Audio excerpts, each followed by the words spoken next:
माझ्या गोष्टीचे नाव आहे खरा मित्र. राम आणि श्याम हे दोघे जिवलग मित्र होते.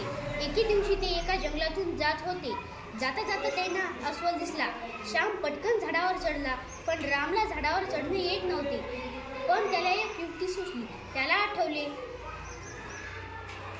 रानटी प्राणी मृत शरीराला इजा पोहोचत नसतात. मग त्याने मृत होण्याचे नाटक केले. अस्वल त्याच्या तोंडाजवळ आला व काही वेळ थांबला. अस्वल दिसेनासा होताच श्याम पटकन झाडावरून खाली आला आणि रामला म्हणाला, ते अस्वल तुझ्या कानात काय म्हणाले? राम म्हणाला,